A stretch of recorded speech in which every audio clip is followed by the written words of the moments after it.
Hey everyone, welcome to part 20 of this trophy and achievement guide for Metaphor ReFantazio. This is also the fourth and final part of our New Game Plus guide.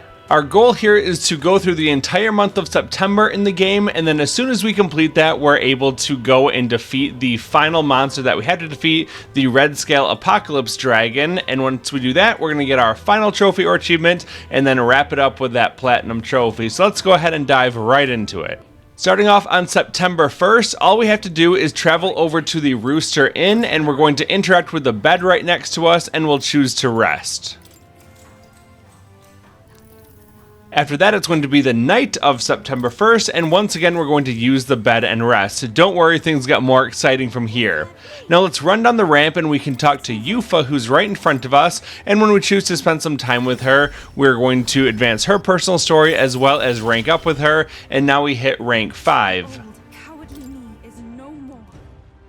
Now on the night of September 2nd, we just want to open up that follower menu with the left directional button, scroll down to choose to talk to Junah, and once you do that, then you will get to rank 5 with her as well. It's just a pretty flower. I'll be alright. September 3rd looks just like September 1st. We're going to travel over to the Rooster Inn and we're going to sleep in the afternoon, and then once our nap time is over, we're going to spend our nighttime also sleeping and resting in the bed. In the afternoon of September 4th, we have to run down the ramp and then go talk to Eupha. Because we have at least rank 4 intolerance, so we're able to talk to her and then choose to spend some time with her. And once we do that, we're going to advance her personal storyline a little bit, and we're going to get up to rank 6 with her. At this point, we also get access to a new elite archetype called the Devil Summoner, and we'll be using that archetype with Eupha a little bit later on. Then after some more conversation, we get the quest called Wayward Shepherd, requiring us to go to a place called Mount Vulkano, located way over toward the northeast. Unfortunately, we can't get there yet, but we will be going there pretty soon. Now in the night of September 4th, we just have to travel over to the Rooster Inn and we can choose to rest in the bed. September 5th is a bit of a special day. We'll begin in the afternoon by traveling over to the Gauntlet Runner. Because it's an Idols Day, we're able to use the toilet to get a permanent +1 to our luck stat. After we get that, we're going to go back over to the Rooster Inn, and we're going to rest in the bed. After some more cutscenes, then we're going to get to the really unique part, where we get to choose to spend time with one of our party members. It really doesn't matter who you choose, but the person that you choose, you'll get a special weapon for their main archetype. So in this case, I'm just going to choose Stroll. It doesn't matter because the weapon that we get is going to be worse than the weapons we already have, carrying them over from the end of the previous playthrough, but we have to get something from someone. And then after that, we're going to choose to rest. In the afternoon of September 7th, we're going to travel over to the Sandy Coast, and as soon as we arrive, we can choose to board the Gauntlet Runner. After some more cutscenes, the game will show us the route over toward Altabury Heights, which is located to the northeast. It's going to take a couple days to get there, which means that we've got plenty of time to do some activities along the way. The first thing that I'm going to do is to turn around and then go down into the engine room corridor. We can choose to spend our time with the washing machine to increase our maximum MP, or use the upright cleaning tool to get a +5 to our maximum HP. The choice is yours with whatever you want to do, and then after you do that, then it's going to be the night time. Let's choose to go over to the rear deck and we'll take a bath in the bath cask. Make sure that you add something to it, like the Uncle Electro's Wonder Salts, to get yourself a stat boost. This Wonder Salts will give me +2 to my strength stat. September 8th is exactly like September 7th. Go down into the engine room corridor, use either the washing machine or the upright cleaning tool to give yourself a bit of a stat boost, and then after that it's going to be the night time. At this point we're once again going to travel over to the rear deck, and then we're going to use the bath cask to take a bath. Use one of the items that you have to give yourself a small stat boost. Once again, I'm going with Uncle Electro's Wonder Salts to get a boost to my strength stat, and then it's going to be the afternoon of September 9th. Once again, let's go back down into the engine room corridor. We're going to use either the washing machine or the upright cleaning tool to give ourselves a small stat boost to our MP or our HP, but then after that, the game will advance a little bit story-wise, and we're going to be in Altabury Heights. All we have to do is to jump on our sword and continue straight forward north down the path. If you want to go over into the recruitment center now, just on the left-hand side, go ahead and do that. We'll have to come back there later on anyway, so you can either pop in there now, or just keep going all the way north until the screen transitions to the next area. Then keep proceeding forward toward the north, turn left, and then keep heading up the stairs toward the northwest. Let's turn and head straight toward the west so that we can go through this arch and then follow the path all the way down the stairs to the very end of the area. On the right hand side is going to be the Skyward Tavern, so go inside there, and then after some story we're able to go through toward the other side of the room and choose to rest in the bed for the night. After that, it's going to be the afternoon of September 10th. We're going to get on our sword and travel up the stairs toward the left as we head southeast. Keep going all the way up to the very top of this area using all the staircases. And then eventually you'll exit out the northeast corner. From here, continue forward down the path as we travel toward the southeast, and then go up these stairs all the way to the top. Once you're there, just go straight ahead. You'll see some boxes stacked up here. As soon as you get close, the game will advance a little bit, and then you're able to choose to go into the Montario Opera House. From here, we're just going to run straight ahead to the red carpet, turn left, and then go down the hallway on the western side. Keep running all the way down the hallway until you get to the next red carpet, then turn right and go over toward the guard. At that point, you're going to get some cutscenes, and then you're in control of yourself again. Run forward a little bit, turn left, and head down the hallway, and then take the first hallway on your left. Keep going down the hallway until you can pick up the green item inside the diamond-shaped marker on the ground, and then once that's done, turn toward the right and start heading south down the hallway. Once you get to the red carpet, you want to turn toward the right and go over toward the west. Along the right-hand side of the red carpet is going to be the middle-aged noble. We'll talk to him and give him his golden tooth back, and he'll give us the rear entrance key that we need. Now we'll continue to go north along the hallway right next to him until we get back to that red carpet, then turn toward the right and go over to the door. Before we go through the door, we want to make a quick change to Eupha, so let's open up the menu, go to the Archetype tree, select Eupha, and we'll move her over to the Devil Summoner that we recently unlocked. And then after that, we want to go over into the equipment menu and we want to change out her accessory. She's currently equipped with something that does absolutely nothing, the Maiden Sign, and we want to switch that out for the Falcon Anklet that we got from Heismate a little while ago, or you can choose the Rainbow Scale, it does the same thing. After that, we're going to go through the rear entrance door, and then we can start going up all of the stairs until we get to the top. Once we're here, we're going to drop down. You can fight the enemies here if you want to. We should be able to kill them very easily, or you can just go up the ladder on the north end. At that point, you're forced to fight these enemies, but everything here is extremely easy to defeat.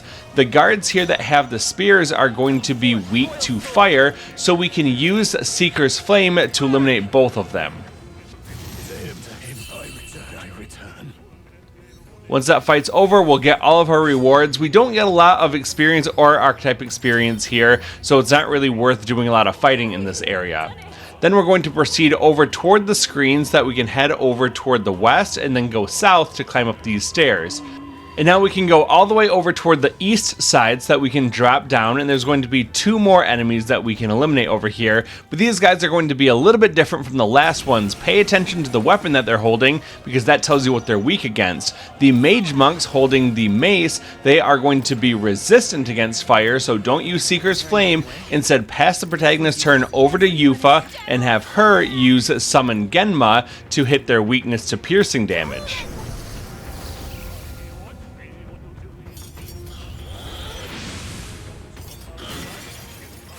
With 1 guard eliminated, we only have 1 more, so pass the protagonist's turn back over to Eupha, and then hit him with another Summon Genma.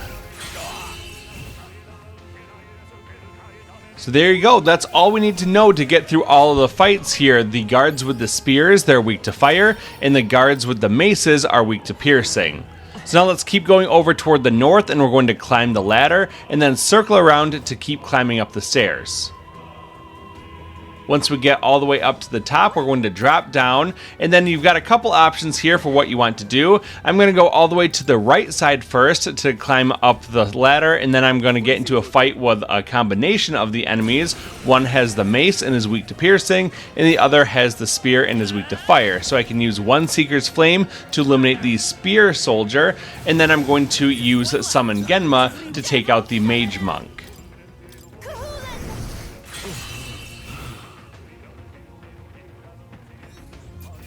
After the fight, there's going to be one treasure chest up here. You can open it if you want to. It has a not great piece of equipment, the Opera Cape. It gives you a +6 to your magic, but it doesn't really matter. So let's go ahead and now go all the way over toward the far left ladder on the east side, and we're going to climb all the way up to the top. Once you get all the way up to the top, then circle around and drop down. There's going to be 2 more enemies, the same 2 that we just fought before, one spear monk and one mage monk. So go ahead and use Seeker's Flame to take out the spear monk, and then Summon Genma will take out the mage monk. I can do this.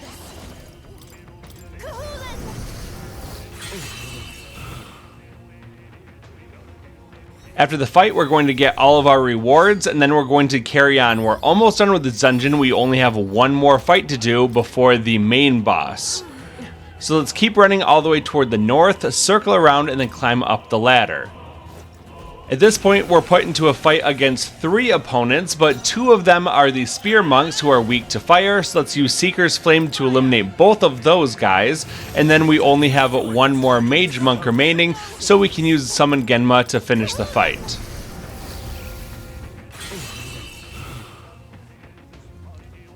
All the fights that we did not even give us enough experience to get 1 level up, but that's alright, we'll get plenty of levels up in the future. Now we're going to be put automatically outside of the Opera House. Let's start running forward toward the north, circle around this building, and we're going to get into some cutscenes. After the cutscenes, we're then going to be back outside, and we're going to run around this building again and start heading over toward the south. We're then going to get put into a fight against Luis, and we're going to have to choose our party members. At this point, I'm going to remove Eupha from the party, and instead I'm going to put Heisme in the party.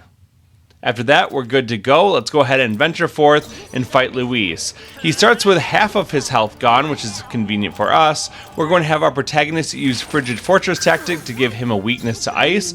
Now with Heisme, we're going to use Gold Attack. If you get a critical hit, it's certainly welcome, but not necessary. Then with Stroll, we're going to use Frigid Fortress tactic to hit that weakness to ice and reapply it. If I didn't get that critical hit with Heisme, I'd have Hulkenberg and the protagonist both use Frigid Fortress tactic to keep hitting that weakness to ice, and he should go down either way and give you that unscathed triumph. We get a big boost to both our experience and our Archetype experience. I got enough Archetype experience to give me 9 more Hero's Leaves of Light, and then 2 levels up for the protagonist. I'm going to put both of those stat points into Strength. All the other characters are also going to level up, and I happen to hit rank 15 with my Soul Hackers on Stroll and Hulkenberg. Now we're going to spend the nighttime just running over to the bed and resting. After some story cutscenes, it's going to be the night of September 11th. We have to leave the Gauntlet Runner, so just use the nearby ladder, and once you're outside, turn around and go straight back in. This will allow you to go over and rest inside the bed. If you just went to the bed directly, it would say you're not tired yet, so you do have to leave the Gauntlet Runner and come back in order to choose to sleep. After that, it's going to be the afternoon of September 12th, and we have to go over to the Mage Academy ruins, which are located very far over toward the north. But because we have a new Gauntlet Runner that can fly, we're able to do it in just 1 day. So let's go ahead and go over there, and we're going to get into a fight against Rella and her Ice Dragon.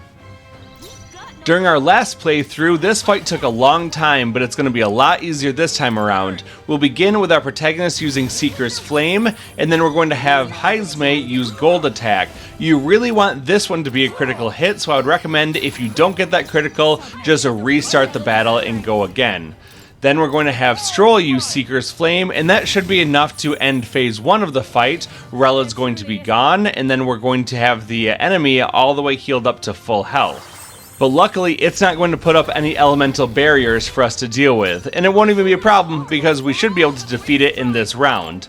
We're then going to have Hulkenberg use Seeker's Flame to hit its weakness to fire, and then it's going to be the protagonist's turn again. Let's keep using those Seeker's Flames and Gold Attack, and we should be able to defeat this enemy very easily on the first turn, and we'll get an unscathed triumph accordingly. And there you go, Rella and the dragon are defeated. We had a turn icon left over, and that only took about a minute, which I'd say is pretty good. We got the unscathed triumph, giving us a big boost to our experience and our archetype experience, and this will be enough to get me 10 more Heroes Leaves of Light, as well as a new level up for the protagonist. We'll throw a point into strength and then keep going. After that, it's going to be the night of September 12th. Just run around and use the bed to rest. In the afternoon of September 13th, let's walk forward a couple steps and then talk to Loveless. He's a little bit grumpy, and he's going to tell us where his Gauntlet runner is, just south of Altabury Heights. We'll take care of that in a little bit. But first, we're going to fast travel over to the Gauntlet runner so that we can actually go to a different destination. Let's go forward into the strategy room and use the Round Table's route map option to choose our next destination, and we want to go over to Mount Vulkano, which is located pretty much straight north of where we are and a little bit toward the west. So let's get going. It's going to be a short trip, giving us an opportunity to do one activity. And the activity that we want to do is to go and spend some time with Junah. You can either head over to the study or the lounge area, or just fast travel over to her with the follower menu. And at that point, you're going to get up to rank 6 and get access to a new elite archetype, the Persona Master. We then arrive in Mount Vulkano, but before you go inside, you want to go into your items and see how many of the Heroes Leaves of Light that you have. I've got 59, and I want to start using some of them before I hit the cap of 99. So with Stroll, I'm going to get his Soul Hacker up to rank 20 and master it, and I'm going to do the same for his Wizard. And then I'm going to go over to Hulkenberg, and I'm going to master her Soul Hacker as well. Try not to use all of the Heroes Leaves of Light because we'll need more of them later on. So now let's go forward and go into the door so that we can actually go through Mount Vulkano. We'll proceed forward and then turn over toward the right side to go down the ramp to the lower area. And at this point, we want to make our way over toward the southeast corner of this map. So keep working your way through the narrow passageways. And when you get down toward the bottom, you're going to see a ladder over toward the east. Let's go through the little passageway and then climb up the ladder. Once you're here, we're now going to make our way over toward the northwest. So keep going through the passageways. You'll have to go past some of the holes on the ground, just sneak around them and keep heading over toward the northwest. Once you get all the way to the end of the path, you can open up a treasure chest. This is going to contain another one of the relics for Neuras. Once you've got that, let's backtrack a little bit to the first big hole in the ground that we come to, and we're going to drop down, and this will take us back pretty much to the entrance of this area. Let's keep making our way down toward the southeast until we can choose to go down the ramp into the lower area. From here, we're going to make our way over toward the northwest, and we're going to find another hole in the ground, and we want to drop down that hole to another area. Let's start running over toward the west, and we want to basically make our way toward the northwest corner of this area so that we can drop down another hole to another lower area. From here, we're going to turn and go over toward the east, and then take the southern path as you loop your way around toward the south, and then start heading toward the east. You want to go over to the southeast corner of this area so that you can go through a little doorway, and then that will take you to a ladder. Once you get down to the bottom part, you want to circle around toward the south and keep going all the way around until you get to the far west end of this area. Once you make it over toward the west side, just keep hugging the right hand wall. That's going to take you exactly where you need to go. You'll loop around, and then you're going to find a ladder that will take you to another area.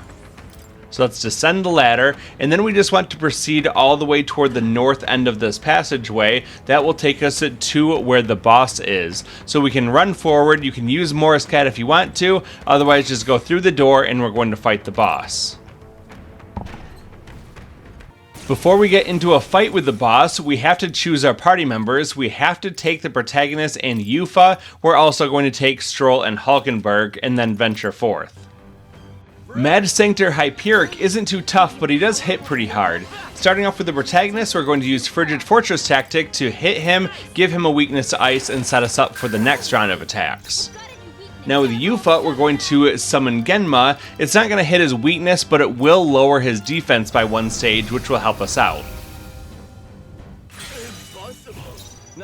Now with Stroll, we're going to use Frigid Fortress tactic to hit that weakness to ice and reapply it. And the same goes for Hulkenberg's turn. We'll use Frigid Fortress tactic again. Back over to the protagonist, one more Frigid Fortress tactic to hit his weakness to ice and reapply it. And now with Eupha's turn, we're going to have her use Summon Knight to hit that weakness to ice and do lots of damage. Mad Sanctor Hyperic will get a chance to attack. He can do a couple things to you. He might try to curse your whole party. If someone is hexed, that's a bad thing. You might want to just pass their turn to another party member so that they don't end up getting killed. And then he can attack your whole party with light or darkness based damage. Well, after that, we're going to be back on our turn. We can have Stroll use Frigid Fortress tactic to hit him and apply that weakness to ice. And then we're going to have Hulkenberg do the same thing.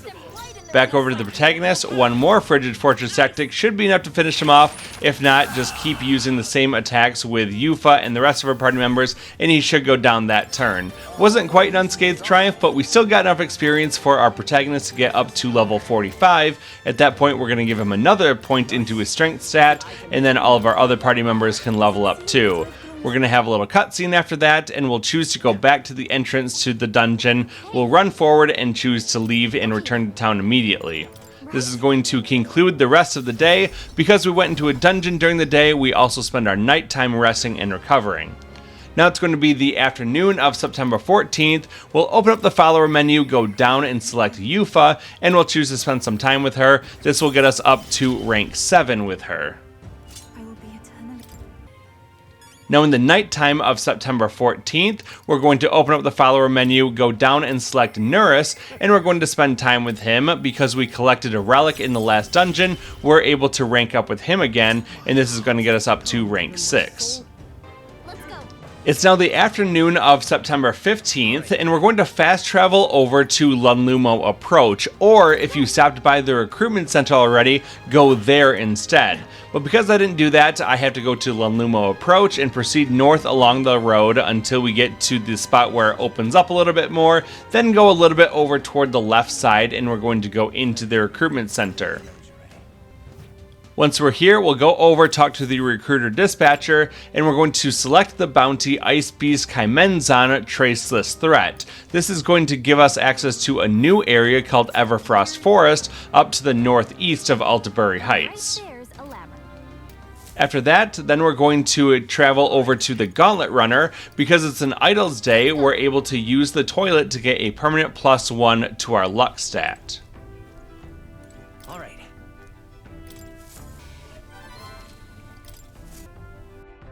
Now we're going to go into the strategy room to use the Round Table's route map option to choose our next destination, and we're going to go to that Everfrost Forest that we just unlocked. So let's go north and a little bit toward the east so that we can go to the Everfrost Forest. It's a short trip allowing us to do one activity along the way. And what we want to do is to go down into the engine room corridor, but we're not going to use one of the machines down here. Instead, we'll go to the same area as the upright cleaning tool, and we'll talk to Basilio, who is right around the corner. Once we choose to spend some time with him, we're going to start his personal storyline and also unlock him as a follower, getting us up to rank 1, which also gives us access to a new archetype called the Berserker.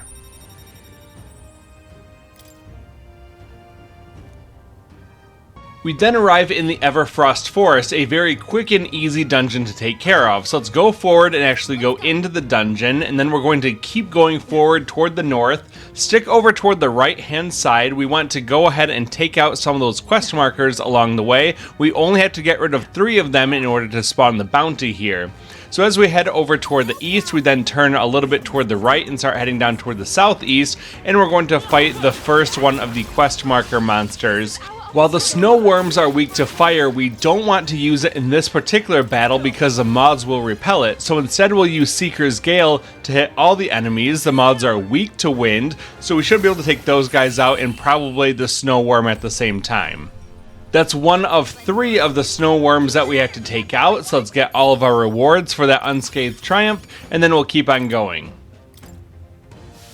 After the fight, we want to start heading over toward the east and then turn left to go north. As you run along the path toward the north, you're going to get to this open area. Keep going northeast in the direction of the next quest marker, but pay attention because there is a treasure chest along the way. You want to open this one up because it contains another one of Neuras' relics. So make sure that you grab that before continuing along this eastern path all the way toward the north, where we're going to encounter another one of the quest marker snow worms.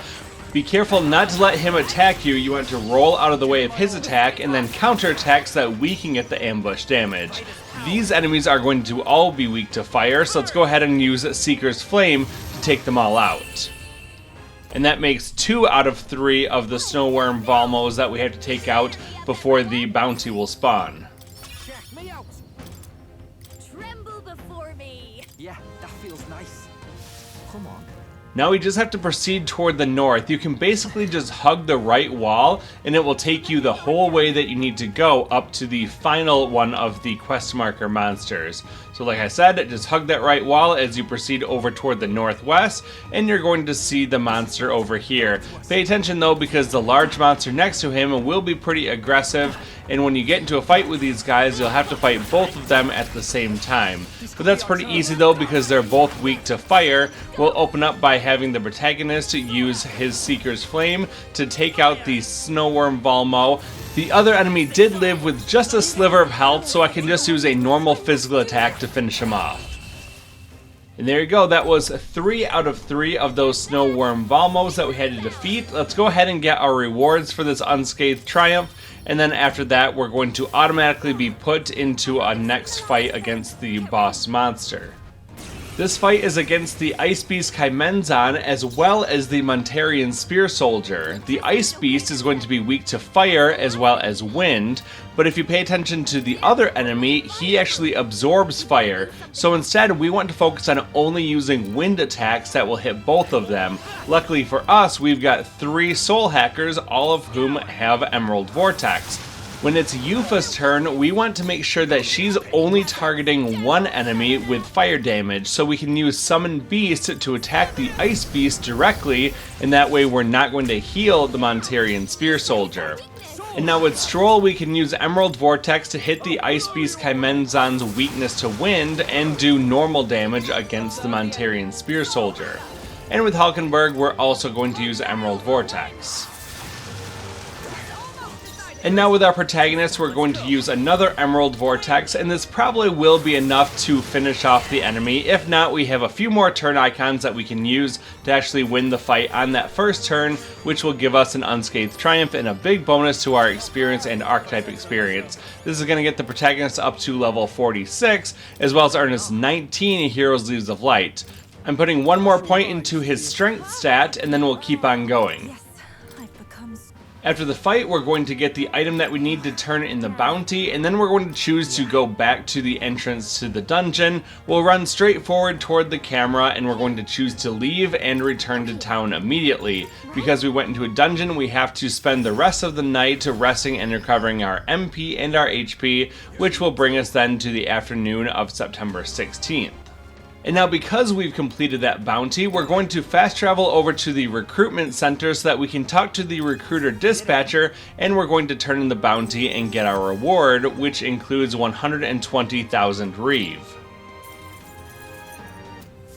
Once that's done, we're going to fast travel over to a different location called the Opera House Square, and as soon as we arrive, we can go over toward the right side of the stairs and talk to the Obsessive Soldier. He's going to give us a new quest called Proof of Power, which takes place at the Tower of Insolence. He won't show us where that is though, but we'll have a way of finding that pretty soon. Now we're going to fast travel over to the Gauntlet Runner so that we can go over into the strategy room and use the Round Table's route map option to choose a new destination. And in this case, we want to go just a little bit south of where we currently are, and we're going to travel to the nearby town of Malva. It's a short trip, but it is a very important one. On the way there, we get an opportunity to do one thing, so we're going to go ahead and choose to spend our time with Eupha. That's going to complete her personal story, as well as get us up to the max rank of rank 8 with her. This gives us the ability to turn her into a royal summoner as soon as we unlock the prince archetype a little bit later on. And then we're going to be put into a fight against Loveless, and this is another very easy fight for us. So let's start off by having Neuras bomb Loveless. That's going to take out a good chunk of his health, and then we're going to have our protagonist exploit his weakness to light-based damage by using Exorcist Light. We set this up a long time ago, but it's definitely going to come in handy in this fight. After that, we can have Eupha use Summon Genma to lower his defense by 1 rank. Now with Stroll, we have Hamayon equipped to him, so let's go ahead and hit him with that. And then Hulkenberg is also going to use Hamayon, which we inherited onto her Soul Hacker. Back over to the protagonist, we can use one more Exorcist Light to finish off the fight. And there you go, another very easy fight, and we also got the Unscathed Triumph, which is going to give us a big boost to our experience and our archetype experience. You gotta love these very quick fights that give us a big boost and allow us to level up basically every time we go into battle. We hit level 47 with the protagonist, we'll put one more point into his strength stat, and then we'll continue on from there. At this point, we arrive in Malva. We don't really have a lot to do here, but it is a good opportunity to do a little bit of shopping. We can purchase some of these Hot Spring Report Lifelong Pals in order to increase our max HP. We're not going to use these, but you could use those in another playthrough if you really want to, because those items would carry over. They've also got some of the Heavenly Water, Grace Water, and Blessed Water for refining and purifying your equipment inside the church. So go ahead and buy that if you want to, and then we're going to go ahead and leave. And we want to choose to return to base, which is option 2. That's going to conclude our day and then bring us into the nighttime of September 16th. At that point, we're going to open up the follower menu and go down to Junah. We'll choose to spend some time with her. That's going to advance her personal storyline, as well as get us up to rank 7 with her.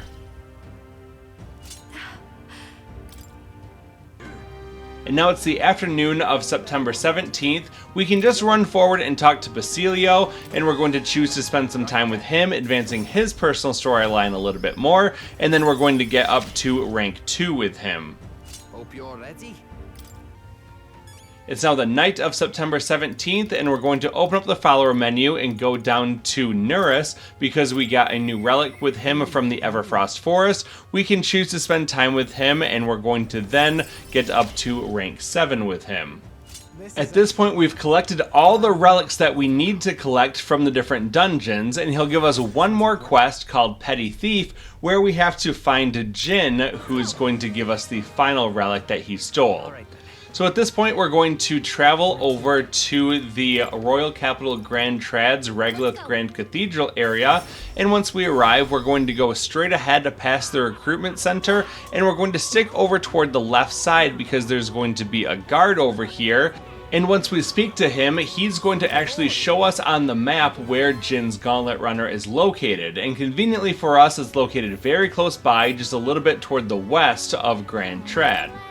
Well, now that we know where Jin's Gauntlet Runner is located, let's fast travel over to the Gauntlet Runner so that we can go straight ahead into the strategy room and then use the Round Table's route map option to plot a course for Jin's Gauntlet Runner, which is located just to the left or to the west of where we currently are. This is a pretty short trip, only giving us one opportunity to do an activity. I'm going to choose to go down into the engine room corridor, and I'm going to use the upright cleaning tool, though you could use the washing machine too if you wanted to. Either way, you're going to give yourself a little boost to your stats. Got it. We then get into a fight against Jin, and he's accompanied by a spear soldier on the right and a mage soldier on the left. The spear soldier on the right is going to be weak to fire attacks, and the mage on the left is weak to electric attacks. So starting off, we're going to have our protagonist use Seeker's Flame to hit all the enemies with fire damage, and that's going to hit the weakness of the spear soldier and only use half of a turn icon. Then Eupha can use Summon Wilder to hit all the enemies with electric damage, and that's going to hit the weakness of the mage enemy on the left and only use a half turn icon as well. Over to Stroll, we can use Seeker's Flame to hit all the enemies for fire damage, and then it's going to be Hulkenberg's turn, and we're going to have her use Seeker's Flame again to hit all the enemies for fire damage. We've used 4 attacks and only 4 half-turn icons. Let's do that same pattern again. The protagonist will use Seeker's Flame. Eupha will use Summon Wilder.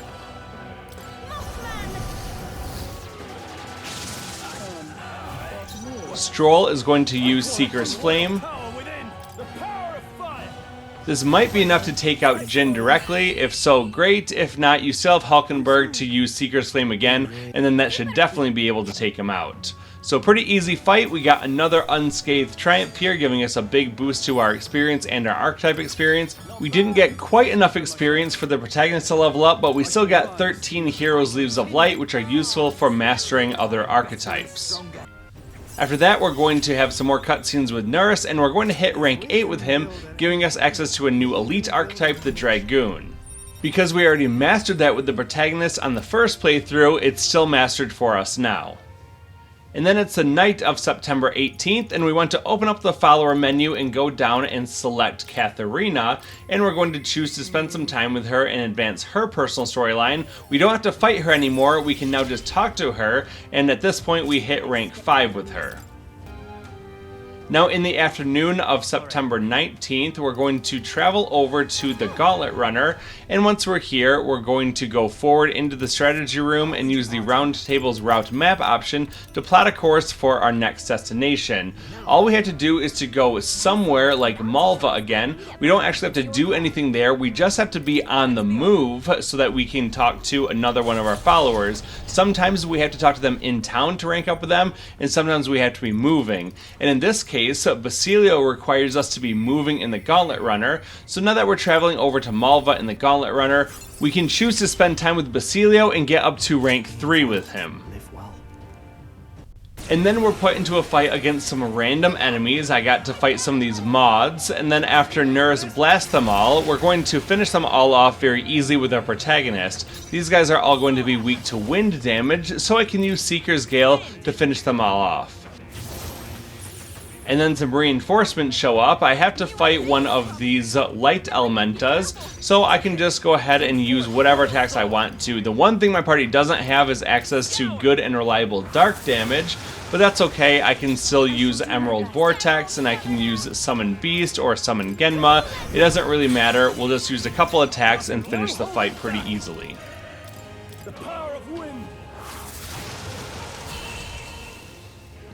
Alright, once that's over, we're going to get all of our rewards. Because we got a big unscathed triumph here, especially against an Elementa, we'll get lots of archetype experience. I got 19 more Hero's Leaves of Light from that one fight, and then we're back in Malva. We don't have to do any shopping here, so we really just have to leave, and then we're going to choose to go back to base, which is option 2. That's going to conclude the rest of the day and bring us into the nighttime of September 19th.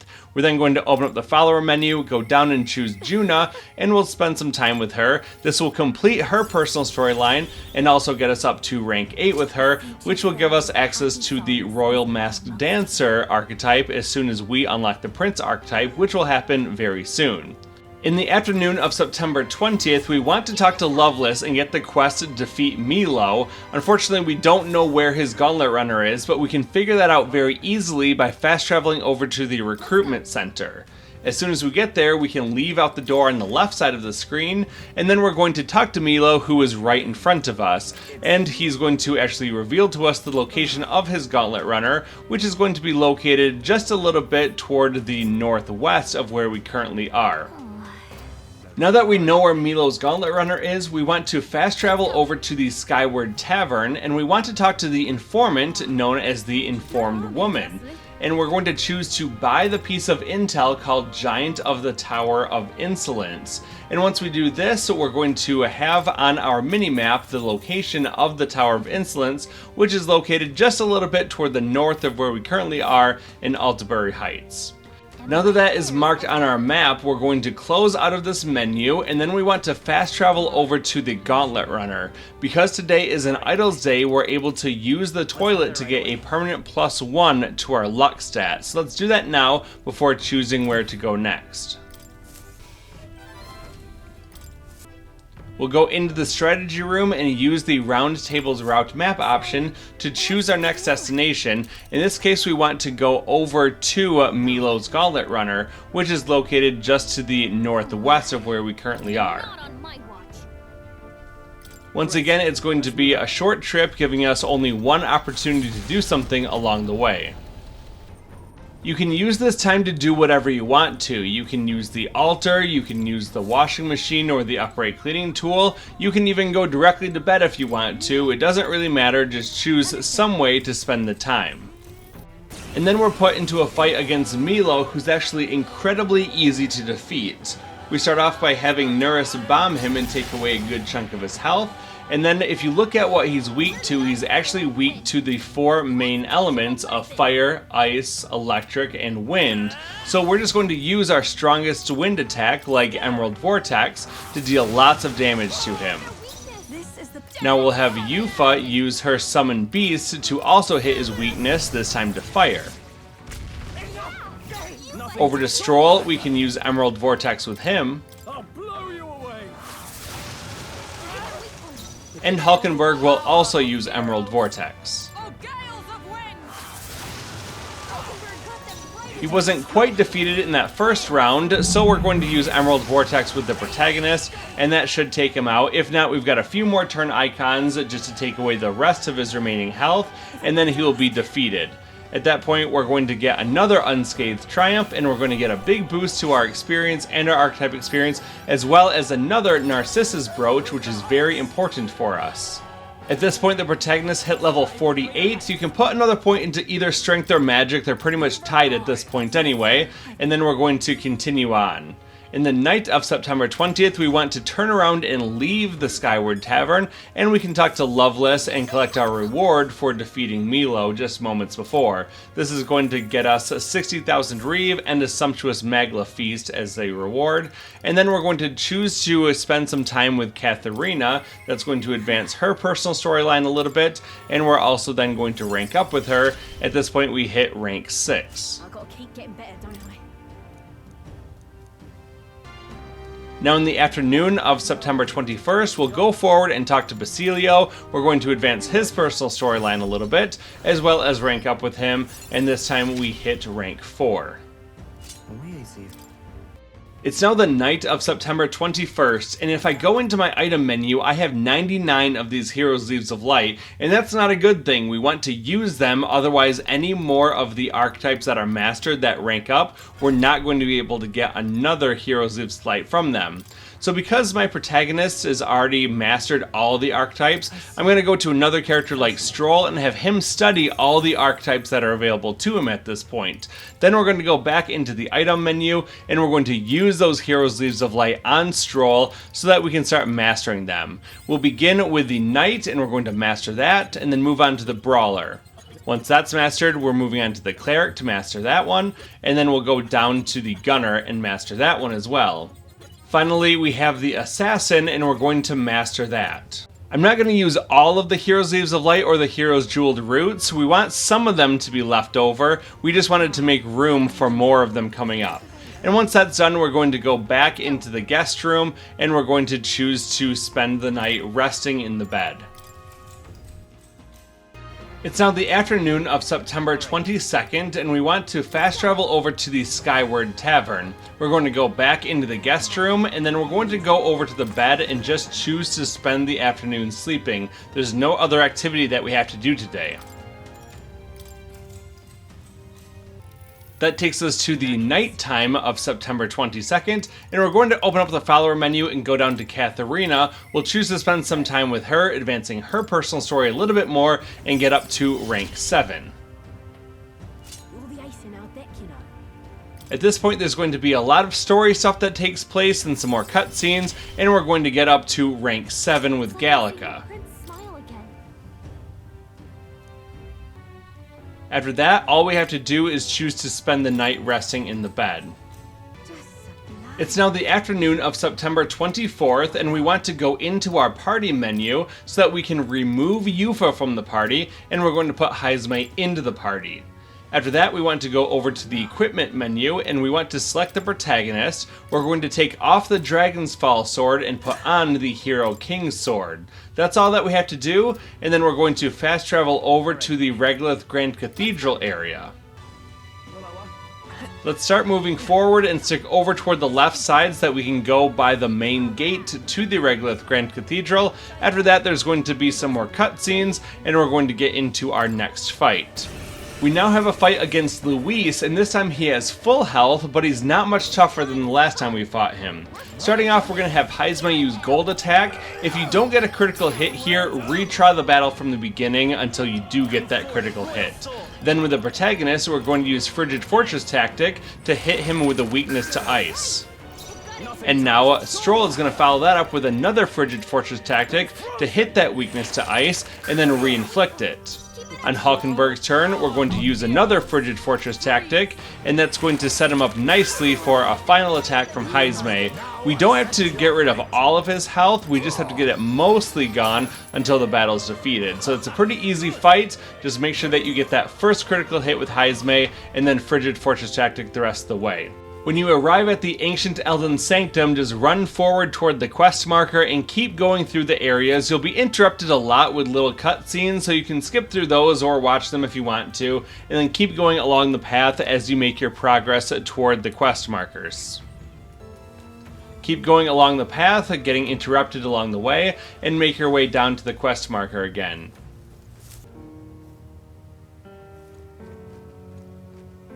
We'll go down into the cave, and now we just have to descend a lot of stairs as we run down toward the north. Once again, there'll be little interruptions along the way. Just keep powering through that and go all the way north until you can get down to the quest marker. You must hurry. The time has come. All was for this day. There is still... Finally, when you're at the bottom, go through the door, and then you just want to proceed forward until you get to the prince's body. More cutscenes will ensue, and then after that, you just want to keep running over toward the north to go through the door by where the quest marker is. And now we're going to go forward and talk to the woman on the left side. There'll be some more story cutscenes, and then we can keep going back toward the south, making our way back the way that we came, and we'll go in through the door. Let's keep running toward the south as we go toward where the quest marker is. You're going to be interrupted by the shortcut scene as you get close to the door, and then after that you want to actually go through the door, and then we're going to be put into another boss fight. This fight against Homo Gorlio is basically a tutorial for our new archetype that is automatically equipped onto us, the Prince. Even better for us, we have all of the skills equipped because we've already mastered this archetype in the previous playthrough, so we'll begin by using Hero's Cry to give ourselves 4 turn icons. Heisme is going to use his gold attack ability to hit the Homo Gorlio main body.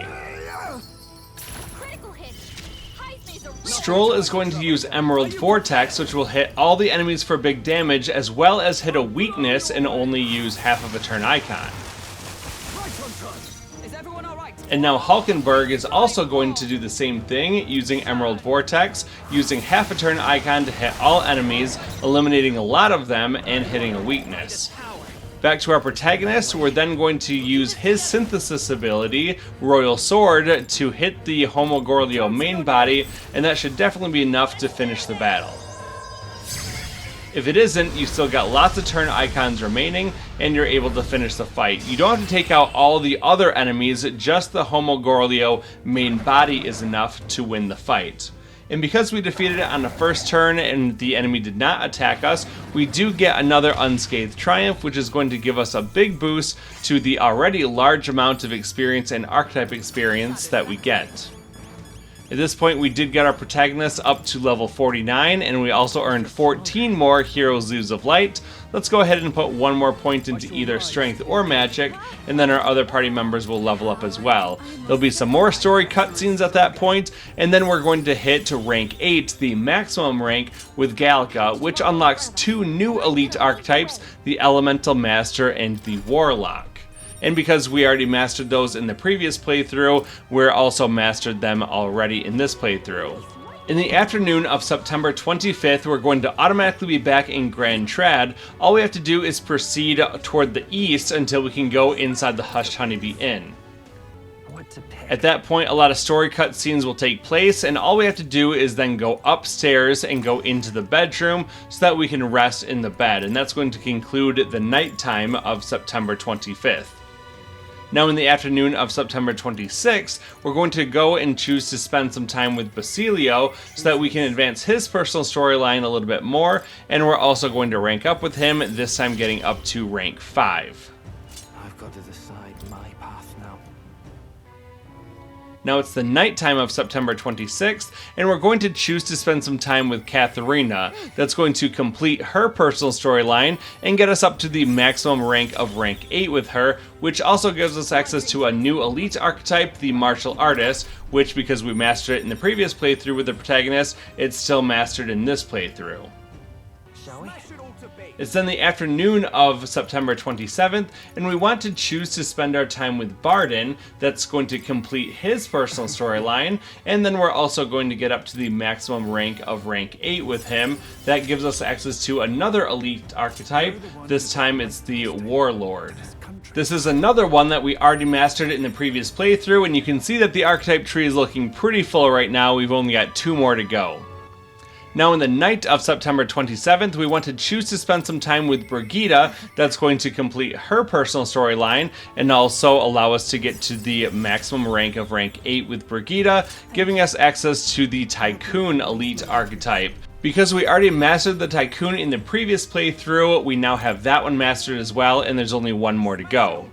Now in the afternoon of September 28th, we'll choose to spend our time with Basilio, and that's going to advance his personal storyline a little bit more, but it also gets us up to rank 6, which is all that we need to unlock his elite archetype, the Destroyer, and now we have a completed and maxed out archetype tree for the protagonist. Let's head back. It's now the nighttime of September 28th. All we have to do is go upstairs in the Hushed Honeybee Inn, we'll go over to the bedroom, and we'll choose to spend our night resting in the bed. Then in the afternoon of September 29th, we're going to travel over to Etria, Virga Island, and we want to go to the Dragon Statue Plaza. From here, we're just going to go straight ahead and talk to Adini. He's going to give us the quest Trial of the Dragon Hero's Rest. That allows us to fight one of the dragons in the nearby towers. Then we're going to fast travel over to the Gauntlet Runner, and we're going to use the Round Table's Route Map option to plot a course for the nearby tower known as the Spire of Blind Faith. It's located just a little bit toward the south. Let's go ahead and go there. We've got time for 1 activity along the way, so let's go over and choose to go down inside the engine room corridor, and we're going to use one of the devices here, either the washing machine or the upright cleaning tool. It doesn't really matter. That will take us to the Spire of Blind Faith, and we want to go over and talk to Moore's Phantoms so that we can go over to Academia. When we unlock the Prince archetype, we still have to go over and talk to Moore for him to unlock everyone else's ability to turn into their their royal archetype. So now that we've talked to Moore, we don't need to do anything else with him. We can then switch our party members to their royal archetypes. And if you look at it, it's going to be right at the forehead area. So let's choose to make Stroll the royal warrior. Then we're going to go over to Hulkenberg and make her the royal knight. After that, we can go over to Heisme. We don't want him to be the royal thief, we want him to be the tycoon. So let's equip that one onto him. Unfortunately, when you equip the archetype, it puts on what the game believes to be the best equipment and weapon, but we want to change that. So let's go over to Heisme in the equipment menu, and we're going to switch out the Fortune Abacus for the Fortune God's Abacus so that we can do 3 times the amount of damage as usual. Now we want to make sure that we've inherited all the right abilities, so we'll go into the archetype tree, and our protagonist is the Prince archetype, and we inherited Frigid Fortress Tactic, Almighty Boost, Short Range Boost, and Magic Circle. Let's go over to Stroll, and we're going to inherit on his Royal Warrior, Frigid Fortress Tactic, Front Boost, Short Range Boost, and Magic Circle. We'll go over to Hulkenberg. Her Royal Knight should inherit Frigid Fortress Tactic, Magic Circle, Counter, and Magic Counter.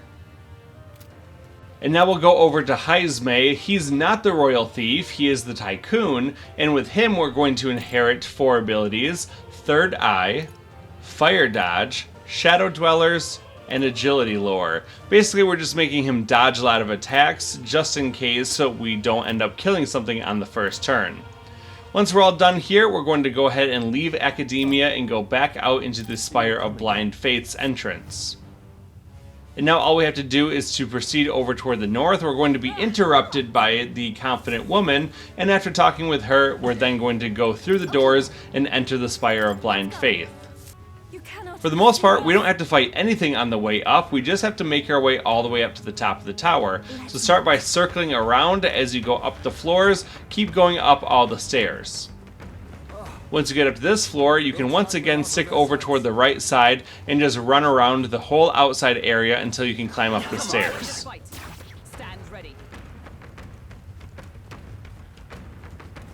On the next floor, you have to open up the door on the left-hand side, and that will take you into a large circular room with a bunch of monsters in it. We can dodge all of these enemies, run all the way over toward the northwest corner of the room, and then we're going to open up the door. Go through the door, turn left, and go up the stairs. From here, keep going all the way around the circle until you can go up the stairs on the other side. On the next floor, we're going to open up the door and we're going to proceed straight across over toward the east so that we can open up the door and then go through it.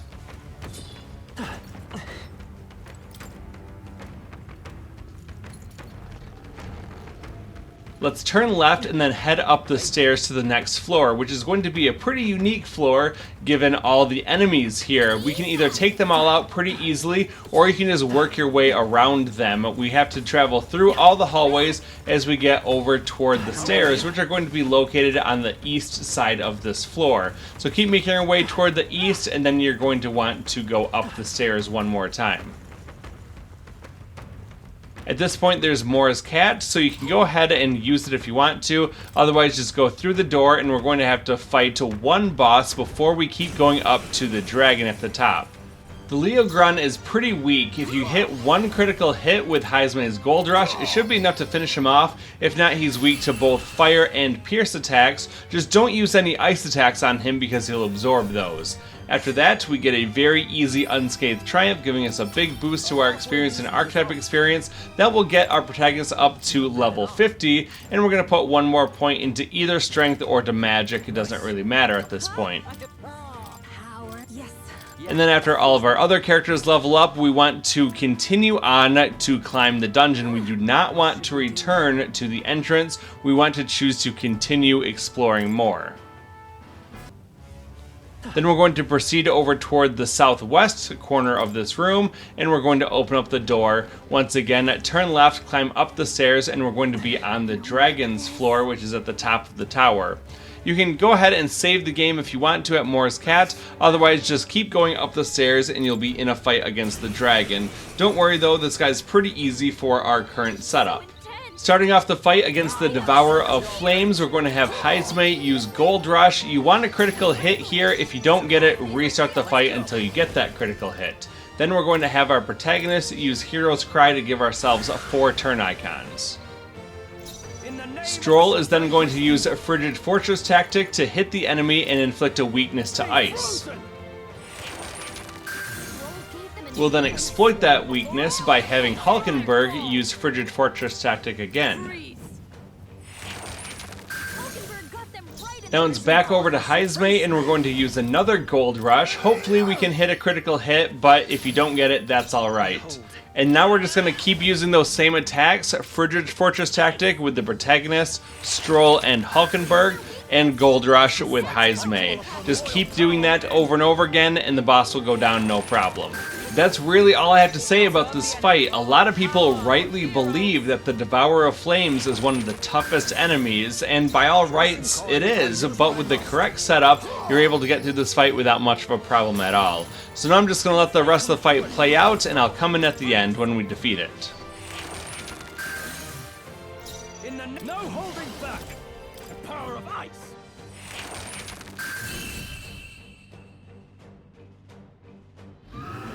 And there you go, the boss is defeated. Thanks to some lucky critical hits out of Heismate, we get the Unscathed Triumph, and that does give us a big boost to our experience. Even if we didn't get that though, we'd still hit level 51 with the protagonist, and we're able to give ourselves another point into either strength or to magic. After all of our other party members level up, then we're going to choose to go back down to the entrance. That's right. We'll talk to the Confident Woman real quick, and then after that we're going to just run out the exit to the Spire of Blind Faith, and because we went into a dungeon today, we have to spend the nighttime resting and recovering our HP and MP, which means that we can't do any activities overnight. That will then take us to the afternoon of September 30th, and we want to choose to spend some time with Basilio. That's going to advance his personal storyline a little bit more and get us up to rank 7 with him. I've got to settle this. And that's going to take us to the night of September 30th. We're going to go over to the Gauntlet Runner, and we're going to use the toilet one last time to get a permanent +1 to our luck stat. Now let's open up our map, and we want to fast travel over to Etria Virga Island, and specifically we want to go to the Inn Well area. Once we arrive, we're going to turn left and then talk to the dejected man right next to us. We're going to turn in the quest Peak Curiosity, and we're going to get 3 Hero's Jeweled Roots as well as 90,000 Reeve. After that, we want to fast travel over to Port Brilehaven, and we want to go to the Anglers Inn Square. Let's go. Once we arrive, we're going to go forward up the ramp and then stick over toward the right-hand side so that we can talk to the Gabby Mustari, who's going to give us a new quest called Trial of the Dragon Mad Mischief in case we want to defeat another pretty easy dragon. After that, we're going to go west over the bridge, and then we're going to turn right, and we can talk to Dadarum over here, who will allow us to complete the quest A Rake's Last Wish. We don't get any reward for that though, but it's kind of gratifying in its own way. Then we want to fast travel over to Altabury Heights, and we want to go to the Upper Blue Sky Bridge area. Let's go forward, and then on the right hand side is going to be the Enraged Mustari, who will give us the quest Trial of the Dragon Bygone Legacy, which takes place at the Tower of Insolence. The Tower of Insolence is also where the Proof of Power quest takes place, so if you want to, you can go and take out those things on the next day, or if you want to, we can just go ahead and complete the game and get our final trophies or achievements. So all we have to do is to travel over to the Royal Capital Grand Trad, and we're going to go into the Hushed Honeybee Inn. Let's go upstairs, and we're going to go into the bedroom so that we can rest in the bed, and that will conclude the night of September 30th.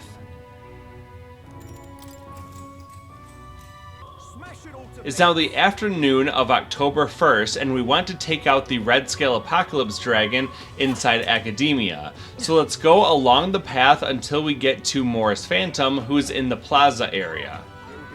When we talk to Morris Phantom, we're going to go to Academia, and then we need to get ready for the fight by switching up our party members. We're going to take Stroll and Hulkenberg out of the party. Heisme will stay in the party, as well as Junah and Eupha. All party members should be in the front row.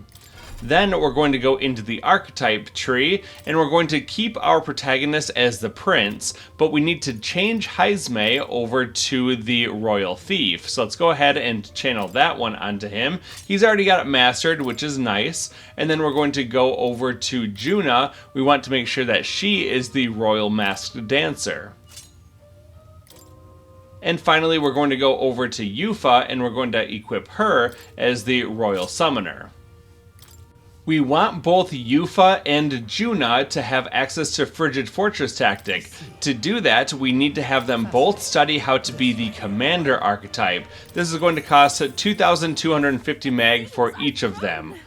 So let's go ahead and have Eupha study the Commander, and then go over to Junah and have her study how to be the Commander as well. Learned a new skill. After that, we're going to go out of the Archetype tree and over to the item menu. We've got tons of these Heroes Leaves of Light and the Heroes Jeweled Roots that we've been collecting. Let's go ahead and use them on both Junah and Eupha to get the Commander Archetype all the way to rank 20 and master it for each of them.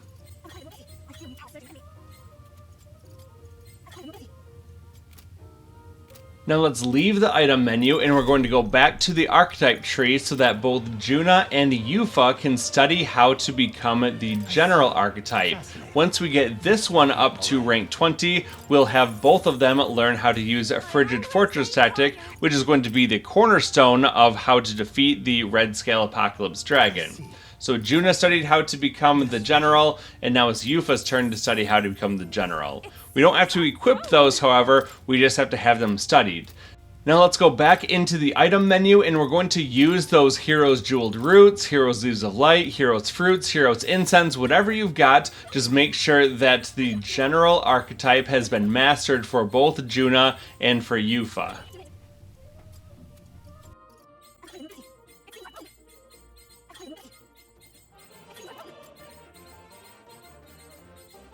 Now that both Junah and Eupha have mastered the General Archetype and have learned how to use Frigid Fortress Tactic, we're going to go back into the Archetype tree and make sure everyone has inherited the right skills.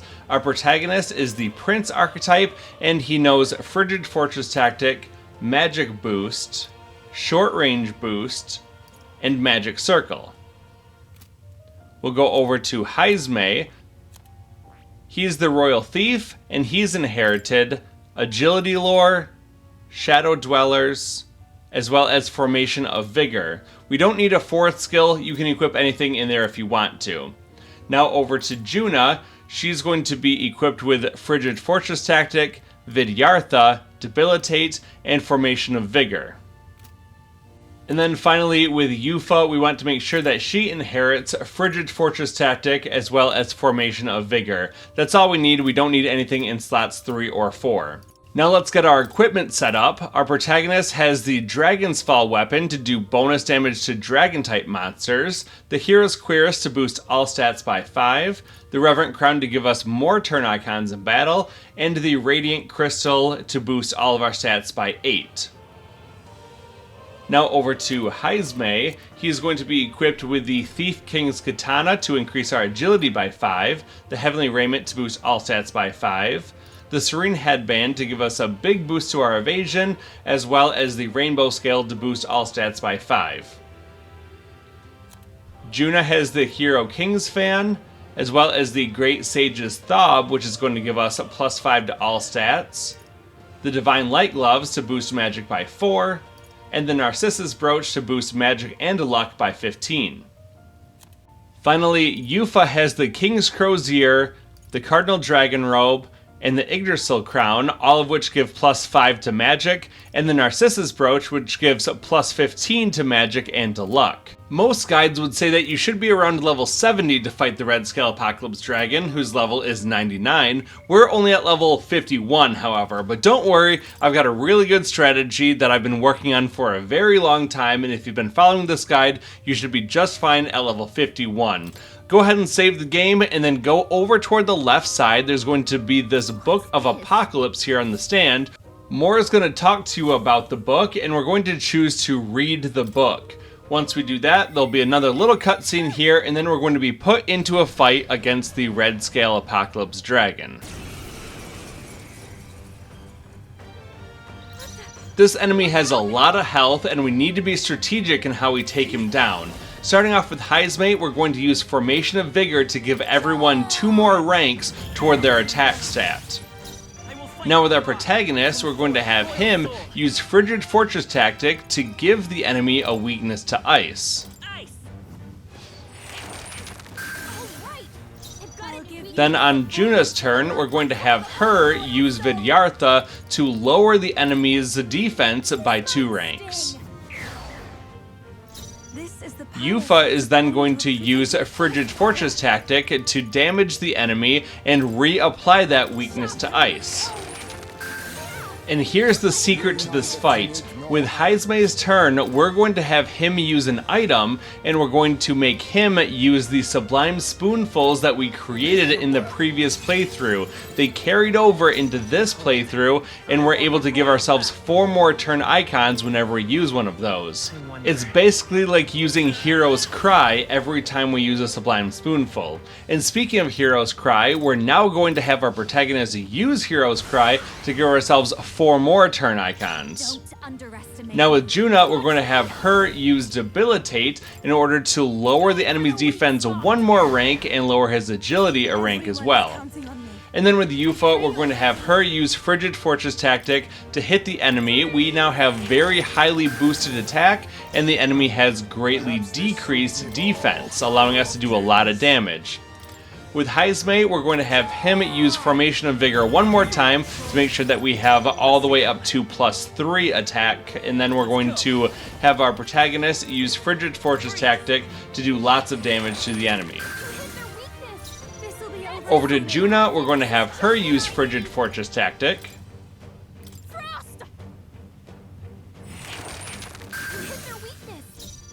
And then Eupha will also use Frigid Fortress Tactic.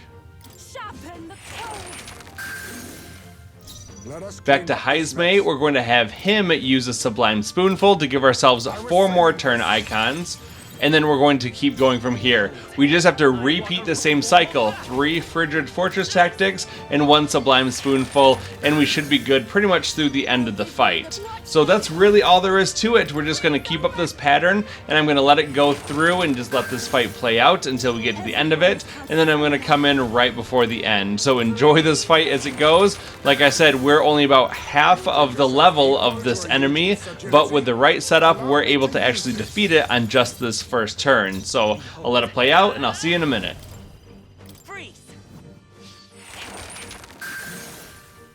I've got just... I call upon a royal soul!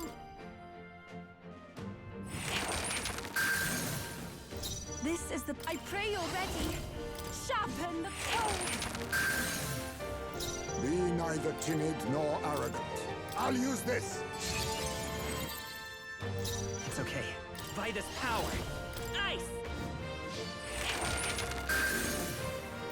I've got just... This is just what I need! Frost! Even my strength summoner. Freeze! Let us clean up this mess. I was saving this. Behold. Let's go. Freeze!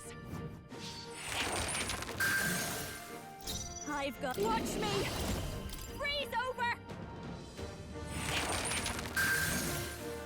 I shall do my best. Here I go! Sharpen the pole! Be neither timid. No. Allow me to use this. Let's stay calm. Freeze! Ice! This'll be a fast dancer!